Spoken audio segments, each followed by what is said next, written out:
by the river. Almost no one believed the old man when he warned visitors about sharks in the Ohio River. They attributed the old man's danger shark sign to senility until he showed them the evidence. Then they sang a different tune. Of course, he knew that one day a visitor would laugh at his sign and step carelessly into the muddy waters. Then there would be a tragedy. But some people could not be saved from themselves. He lived by the river's edge in a houseboat that had seen far better days. The old man lived alone with his memories. He was surrounded by photographs of a wife who had died many, many years ago, and two children whom he had also outlived. There were also pictures of 7 grandchildren, but they were all early middle-aged now. They had families and lives in distant cities. None of them had visited the old man for many years. Most of the time, he kept the boat docked in its usual spot on the Ohio side of the river.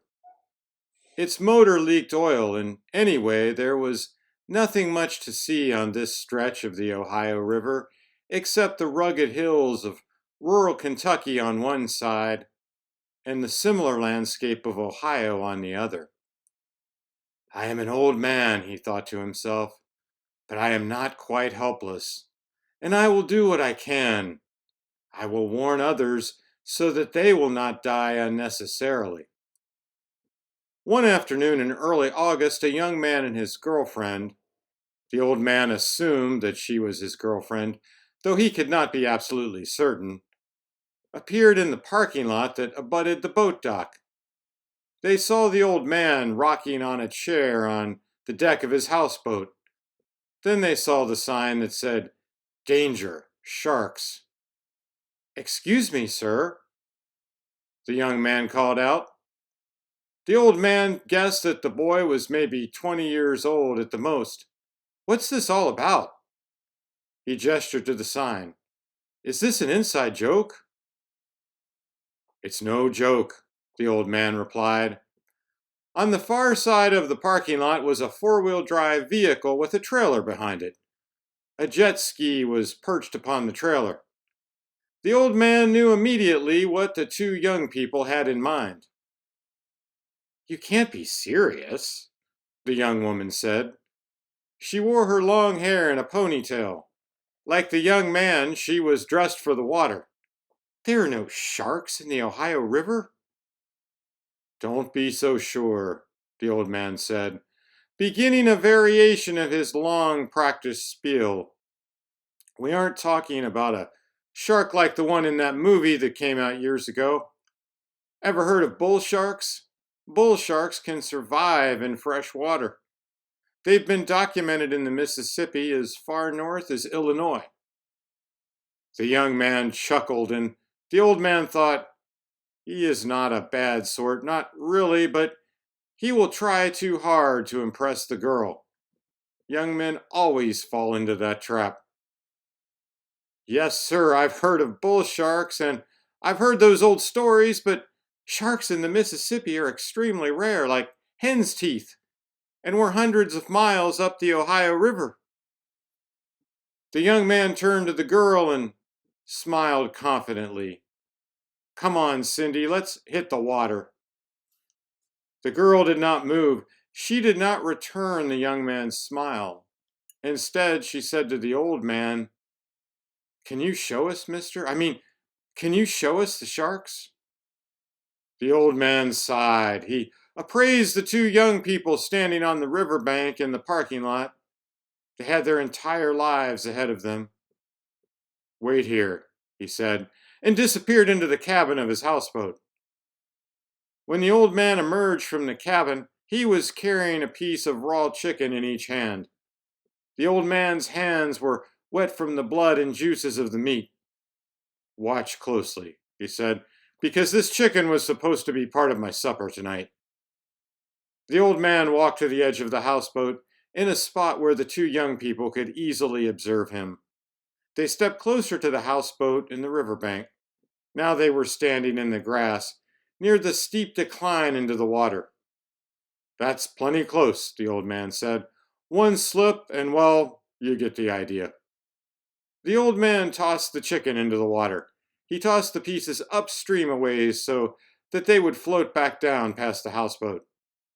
"Looks like a waste of a perfectly good meal to me," the boy said, and the girl nudged him.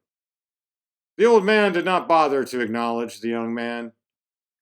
Let him laugh, he thought, for just a few minutes before the young people arrived, he had seen the familiar dark shapes beneath the surface of the water.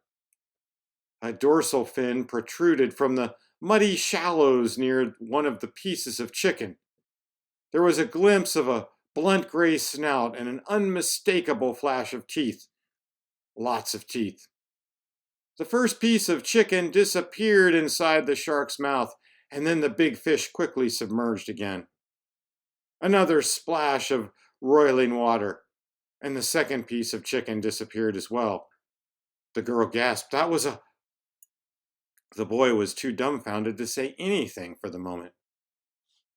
"How's that possible?" the girl asked. There shouldn't be sharks in the Ohio River." "Just because there shouldn't be doesn't mean there can't be. Ever heard of Matawan Creek?" The young woman shook her head. "July of 1916, a 12-year-old boy was killed by a shark in Matawan Creek, New Jersey. No one ever expected a shark to be there. He was almost 20 miles inland."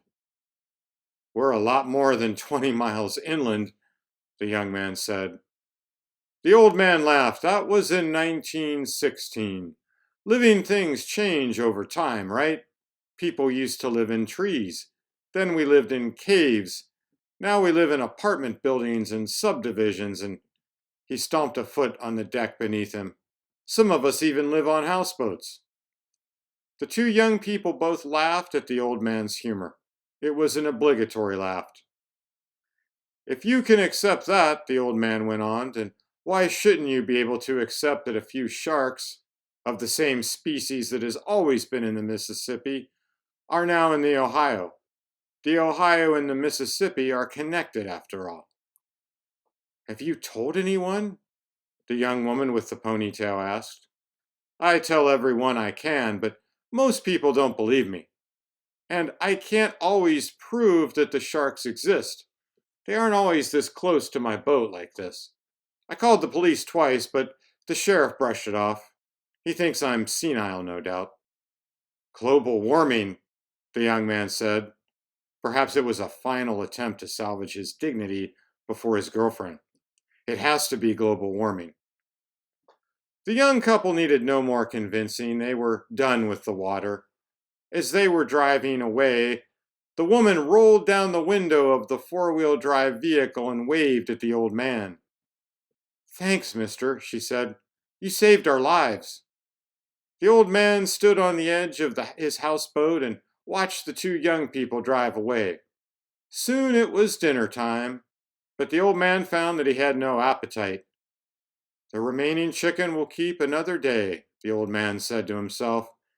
He sat on the deck and grew sleepy as he watched the sunset paint the waters of the Ohio River orange and red. Late that night, two more people visited the old man.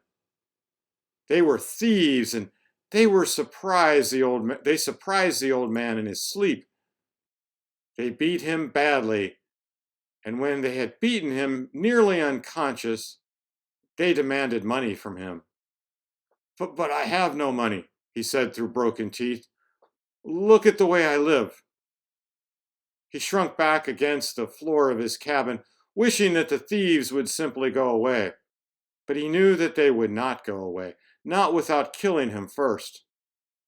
"Very well," he finally said, suspecting that another beating was imminent. "I will tell you. I keep $10,000 in old coins buried in the river. The coins are locked in a watertight box about the size of a shoebox." One of the old man's attackers gave him a skeptical look. How do you keep the coins from washing away? There is a metal post driven into the riverbed about a foot below the water's surface. I will show you where. You can easily find it, and then you will have the coins. The two thieves nodded to each other and smiled. $10,000 would buy plenty of whiskey and weed, and maybe some women as well. Show us where, the larger of the two thieves said, hauling the old man to his feet. They shoved the old man onto the deck of the boat. As one of the thieves held a knife to his throat, the old man pointed to a moonlit patch of murky water. There, he said, the coins are buried there. You go get them, the larger thief said. The old man shook his head. Look what you have done to me. I can barely stand. If I step into that water, I will collapse and drown, and you will never have the coins. The smaller of the two thieves said, He's right, Jack. We can't do it. This old coot must be 80 years old. Probably he can't even swim on his best day, and we need him alive until we get the coins, the thief named Jack replied. The two thieves took off their shoes and dropped them onto the deck of the boat. They seemed to have momentarily forgotten the old man. He was no threat to them, after all. He collapsed onto the deck of the houseboat not far from where the thieves had dropped their shoes. Wait, the old man said. You have to take some meat for the dogs. Dogs? The thief named Jack asked. What are you talking about? There are wild dogs in the woods, the old man said weakly. When they hear you splashing around, they will come running, thinking it is a deer or a flock of geese. Can these dogs swim? I'm warning you, old man, don't lie to us. We'll bash your head in and throw you to the catfish. He winked at his accomplice as if to say, We'll bash his head in and throw him in anyway, as soon as we have the coins. The dogs can swim, the old man said, but if you throw the meat onto the bank, the dogs will forget about you and eat the meat. The dogs don't want to kill anyone, they only want to eat. They aren't cruel. The old man drew a wheezy breath before continuing. There is some freshly butchered chicken in my refrigerator. It's still bloody, in fact. Take it with you so you'll have it to throw to the dogs. The thief named Jack took a moment to appraise what the old man had said. Then he jerked a thumb at his companion. Go get the chicken. We can shove it into our pockets. We'll get blood on our clothes, the other thief protested. We'll also get $10,000 in gold coins. Now shut up and get the chicken before I bash your head in. The chicken taken from the refrigerator, the two thieves each stuffed several pieces of it into their pants pockets. Chicken blood ran down their legs as they eased themselves off the edge of the houseboat and into the dark, muddy water. The night was quiet except for the sounds of crickets in the nearby woods and the sound of the river slapping against the side of the houseboat. Where is the box? Jack shouted at the old man. Near the back edge of the boat, the old man said, about 3 steps toward the middle of the river. The thieves began wading through waist-deep water toward the place that the old man had indicated. Here? Jack called. That's about right, the old man said. You'll have to bend over in the water to find the metal post. There was some grumbling from the thieves, as no one likes to submerge his head in river water after dark. But the promise of the coins and the pleasures they could buy apparently moved them. The old man heard the two men plunge beneath the surface. Some conversation passed between them when they came back up. Jack, you find anything? Not yet, you idiot. Keep looking. Then the old man heard another swirl of water. He raised himself up on the deck of the houseboat just in time to see the first dorsal fin break the surface of the river. The gray fin was wet and shiny in the moonlight. Hey, Jack, what is... The smaller of the two thieves screamed and disappeared into the water. The bigger one, Jack, apparently had no inclination to save his accomplice. Jack turned frantically in the direction of the riverbank, his feet slipping and sliding in the mud beneath. There was a sudden whoosh and another splash as a second dorsal fin appeared. From what the old man could see, This shark had wrapped its jaws around Jack's lower back, sinking its teeth into the area above the man's kidneys. By now, the two thieves were both thrashing around in the water. The fish were thrashing too. Both men were screaming. The commotion drowned out the sound of the crickets singing from the woods along the river bank. And then it was over. The men were gone and the big fish were gone. The old man struggled to his feet and staggered toward the boat's cabin. He paused in the doorway of the cabin and scanned the shadows along the river bank. He could see the silhouette of his danger shark sign, but he could not read the words in the darkness. Those thieves believed the story about the coins that do not exist, he thought. But they would never have believed about the sharks, even if I had told them. The next day was a scorcher, and the waters of the Ohio River shimmered in the white heat of the afternoon. The old man sat in his rocker near the edge of the deck, but not too near. He was still hurting from the beating the thieves had given him. He knew he would recover, though. He had been through worse and survived. I am an old man, he said to himself. He took a drink from a sweating glass of cold lemonade. But I am not dead yet, and I am not helpless yet. I will live out whatever time is left to me. I will warn whoever will listen about the sharks in the river. He stared into an eddy near the back of the boat, and he saw what looked like a dorsal fin. The sharks had eaten well in this place. They would probably stay near his boat for the rest of the summer. I am an old man, but I will do what I can. Hello, I'm Ed Trimnell. I want to thank you for listening to By the River. I have always been fascinated by the possibility of bull sharks in the Ohio River, and this is the story that came out of it. Now, this story, as is mentioned in the video, was part of my first short story collection, Hey Moon and Other Stories, 16 Modern Tales of Horror and Suspense. That's available on Amazon in both paperback and Kindle form if you want to read all the stories.